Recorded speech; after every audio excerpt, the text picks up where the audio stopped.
زین قریشی صاحب کیا اسٹیج اسی پہ آ گئی ہے کہ دوبارہ وہ کوئی زمانہ تھا کہ مارچ آتا تھا، لاک ڈاؤن اسلام آباد، لاک ڈاؤن لاہور اور لاک ڈاؤن فیصل آباد؟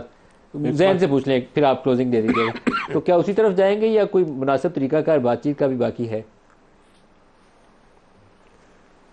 ملک صاحب عرض یہ ہے کہ ہر دارالحکومت میں جو لوگ رہتے ہیں ان کے بنیادی حقوق ہوتے ہیں. تحریر اسکوائر میں رہنے والوں کے بھی تھے، کیپٹل ہل پہ جو احتجاج ہوا ان کے بھی تھے، 10 ڈاؤننگ اسٹریٹ کے باہر اگر ہوتا ہے ان کے بھی ہوتے ہیں.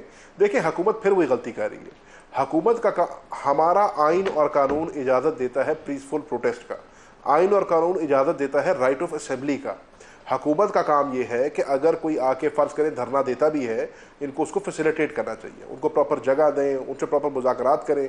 لیکن اگر ابھی کسی نے ایسی بات کی کوئی نہیں ہے، نہ دھرنے کی بات ہوئی ہے، نہ اسلام آباد جگہ دیں گے، فیسیلیٹیٹ کریں گے. لیکن ڈاکٹر صاحب نے پہلے، ڈاکٹر صاحب آپ سنیں، آپ نے پہلے کہہ دیا نہ ہم نہ اسکول بند کرنے دیں گے، نہ سڑکیں بند کرنے دیں گے، نہ کاروبار بند کرنے دیں گے. کوئی یہ نہیں چاہتا سر. ہر بندہ چاہتا ہے اب آئین اور قانون کے دائرے کے اندر رہ کے اپنے جمہوری حق کو ایکسرسائز کرنا چاہتا ہے. آپ کو آج ٹی وی پہ بیٹھ کے یہ کہنا چاہیے بطور وفاقی حکومت ہم ان کو ہر قسم کی فیسلٹی دیں گے، ہم ان سے ہر سیاسی اور جمہوری انگیجمنٹ کریں گے، نہ کہ آپ یہ کہیں کہ ہم ان کو روکیں گے.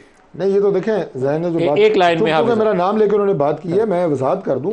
میں نے سب سے پہلے یہ بات کی ہے کہ آپ آئینی حق استعمال کریں، اسلام آباد میں جو معمولات زندگی اسے ڈسٹرب نہ کریں، ہم آپ کو فیسیلیٹیٹ کریں گے. ٹھیک ہے حافظ صاحب. دیکھیے ہمارے ساتھ رہے پیمنل بھی اور پیپلز پارٹی والے ہمارے ساتھ رہے دھرنے میں، سپریم کورٹ میں رہے، مہنگائی مارچ میں رہے، سپریم کورٹ کے سامنے. حکومت پی ڈی ایم کی تھی. آگے مجھے امید ہے کہ ہمارے ساتھ ہوں گے اپوزیشن نون والے. جی یہ بھی بیٹھے ہوں گے آپ کے ساتھ، پروٹیسٹ کر رہے ہوں گے. اپوزیشن میں ہوں گے، ہمیں اختیار دو حکومت میں، یہ پروٹیسٹ کر رہے ہوں گے. نہیں اپوزیشن میں ہوں گے. اپوزیشن میں ہوں گے.